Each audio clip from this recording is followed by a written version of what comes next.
ubur-ubur memiliki sengat yang berguna untuk mengusir hewan pemangsanya. Tapi, ubur-ubur yang hidup di Danau Kakaban ini tidak beracun. Jadi aman deh berenang bareng sama mereka. Tuh, kalian lihat sendiri kan? Kami bisa leluasa memegang binatang yang menyerupai jelly ini.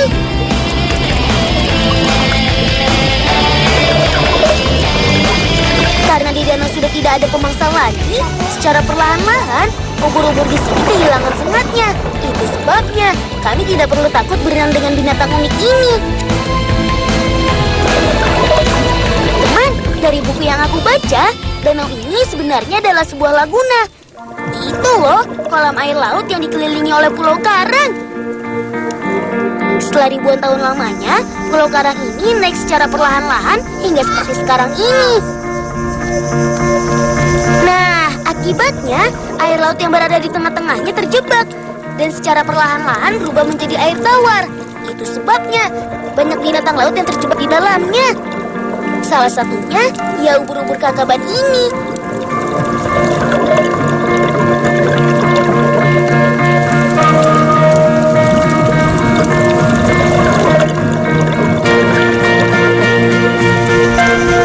Ada 4 jenis ubur-ubur yang hidup di danau ini, yaitu ubur-ubur bulan, ubur-ubur botol, ubur-ubur kotak, dan yang paling istimewa adalah ubur-ubur terbalik. Teman, di dunia ini hanya ada 2 tempat yang memiliki keunikan seperti ini. Selain di Pulau Kakaban ini, satunya lagi ada di Kepulauan Mikronesia yang terletak di bagian tenggara Laut Pasifik sana. Inilah keistimewaan Pulau Kakaban yang tidak dimiliki oleh pulau-pulau lainnya. Tapi aku yakin kok, kampung halaman teman di rumah juga pasti memiliki keistimewaan. Jadi, kita harus tetap bangga menjadi anak bangsa yang kaya ini.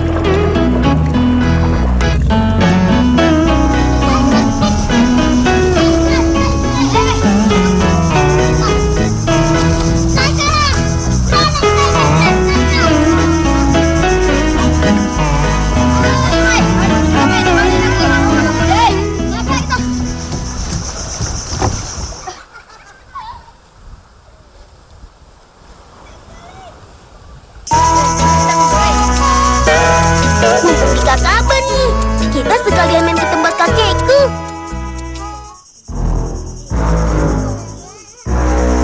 Wih, aye. Wih, ayo kita, wih. Tunggu semua. Walah, apa sih yang gerak-gerak di jaring itu? Astaga, kasihan sekali kepiting kenari ini. Dia pasti kejebak pas air laut pasang tadi. Teman, kepiting pemakan kelapa ini termasuk binatang yang dilindungi. Kata orang-orang, di balik cangkangnya yang keras, dagingnya enak buat dimakan. Itu sebabnya kepiting raksasa ini banyak diburu. Binatang berkaki 6 ini bisa hidup sampai 30 tahun lamanya.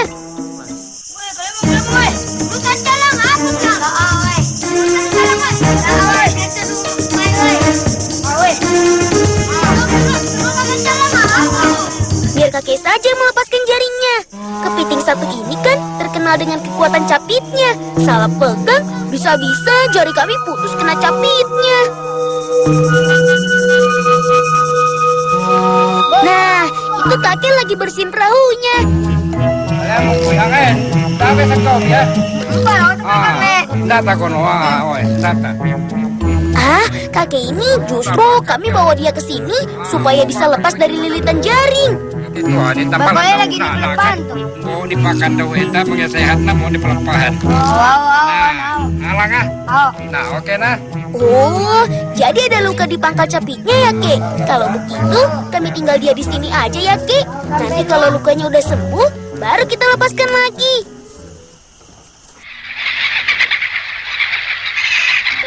Derawan memang bukan pulau yang besar, teman. Tapi keindahan bawah lautnya cukup beragam.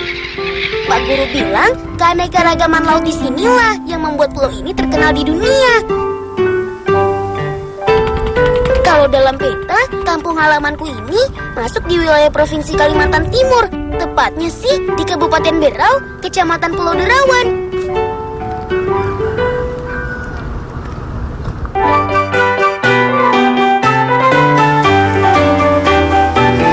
Daun pandan dan tamban-tamban adalah bahan campuran utama untuk pembuatan bedak tradisional ini. Lang, peneon lang ang natoto na lang. Ako, video na budak. Itu lang. Tetap buah. Daun pandan wangi bermanfaat sebagai aroma pewangi, sedangkan daun tamban-tamban berguna untuk mencegah kulit supaya tidak gatal-gatal. Lang, nga katang ini lang. Ada doon na doon to alo ko hamot ng bodak. Awo na. Ano to kan? Oh, penanku pencano ngap. Nah, sekarang tinggal cara bikinnya deh. Kita belajar sama ibuku yuk. Apa jangan gue? Beras yang aku tumbuk ini sebelumnya sudah direndam semalaman sama ibu. Makanya nggak terlalu keras ketika dihaluskan. Lang, dah sampai makan. Saat menghaluskan, jangan lupa sertakan juga bahan tambahannya. Pandan, kunir, dan juga daun tamban-tambannya. Soalnya semua harus tercampur secara merata. Lang, ada makan sipetan lang. Kanan, halus. Bagaimana? Tidak susah kan membuat tabir surya tradisionalnya?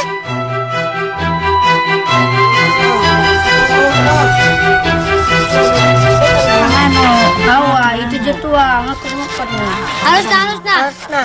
Dikit lagi. Kita. Ini pakai nakan tuh. Lang, sulayanku bodak tulang ah. Ayo. Dinginnya lang. Teman, fungsi utama bedak dingin adalah menjaga kulit supaya tidak terbakar matahari. Inilah salah satu warisan suku Bajau yang masih dipakai sampai sekarang. Ayo Ndra, kami oleskan bedak dinginnya supaya kulit kamu aman dari matahari. Papa datang Ndra bakal sedih-sedih kalau warna kulit lu itu. Papa kalau.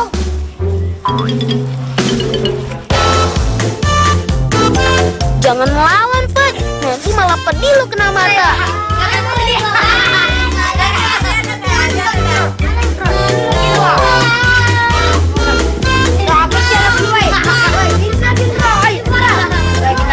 Iya, aku nurut deh kalau kalian mau balas kesangan kesannya. Lang, jadi kakak lu enggak kita lah. Tuh, jadi sudah ngajak pergi.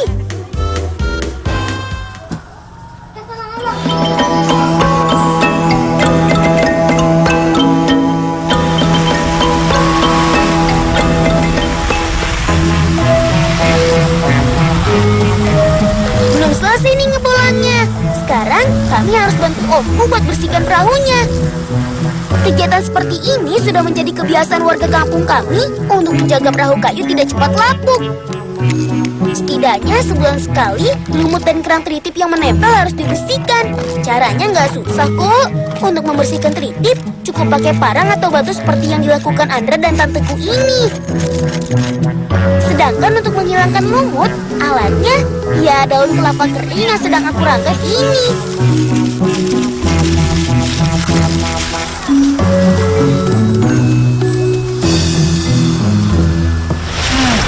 Mudah gede. Nah, kilo segaw hap ya kan? Sudah siap nih Om. Ayo kita bersihkan lumut dan sisa-sisa tritipnya.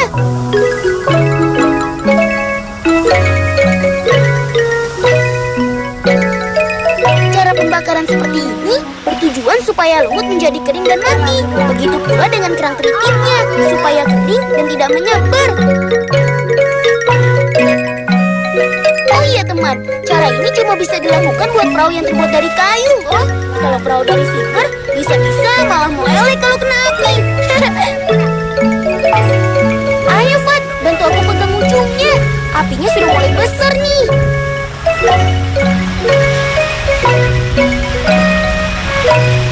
Teman, membersihkan perahu seperti ini butuh waktu 3 hari sampai benar-benar bersih. Setelah itu, perahu baru bisa dipakai lagi. Namanya juga cara tradisional, jadi butuh kesabaran dan waktu yang cukup lama. Jadi ingat nih, kalau sampanku juga perlu perbaikan juga.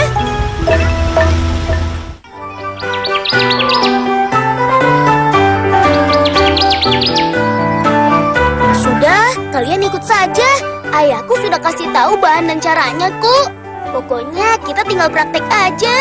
Mereka sembut lagi ya. Nah, bahan utama untuk menambal sampan bocor ya gedebok pisang kering ini. Nggak perlu nebang yang baru, soalnya yang kami butuhkan cuma pelepah gedebok yang benar-benar sudah kering. Jadi tinggal cari aja pohon pisang yang udah tumbang atau mati. Nah, apa bersita dua? Andra, nabang dulu Andra. Nabang dulu woi. Woi, nabang kam. Naikkan lang. Itu lang, ngau ni lu na. Nah, ilu ah. Topun lang. Oke, nah pasok lah. Lipat-lipatun. Ngejak wah. Intan dubah di tu ah. Begitu ah, wang lipat aja susah. Tukar kelas lu tangan nanan.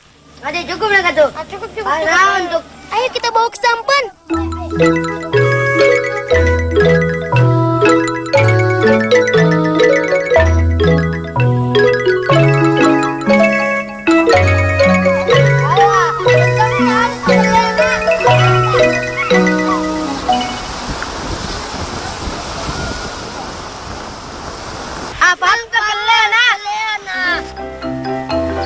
Teman, fungsi dari pelepah pisang kering ini adalah untuk menutup lubang yang ada di sampanku ini. Harus cari yang kering, karena lebih mudah buat menyelipkannya di sela-sela lubang seperti ini. Nah, padat nah. Kalau lubang sudah tertutup pelepah, maka air tidak akan meresap masuk ke sampan.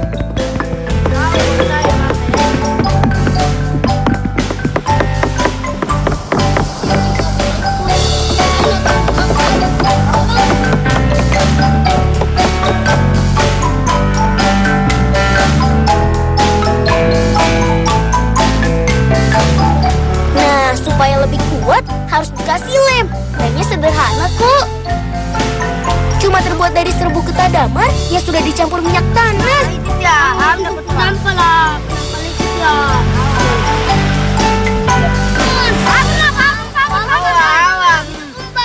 Jangan lupa, tekan dan selipkan juga lemnya pakai kayu seperti ini. Dijamin kalau sudah kering, sampan ini tidak akan masuk air lagi deh.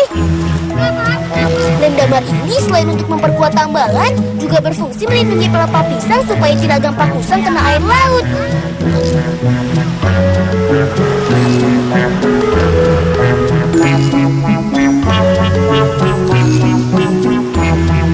Itu ya, Buya. Kalau sudah selesai, ya tinggal tunggu kering aja tambalannya. Baru deh, sampan bisa digunakan untuk ngebolang lagi.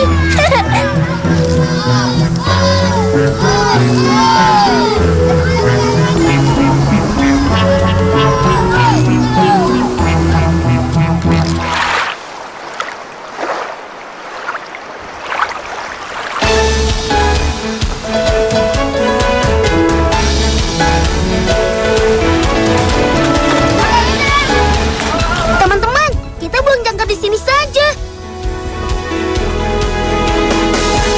Aku yakin di sini pasti ada lobster yang bisa kita bawa. Karena di bawah sana kan masih bagus. Pasti banyak lobster cari makan di sekitarnya. Ayo semuanya,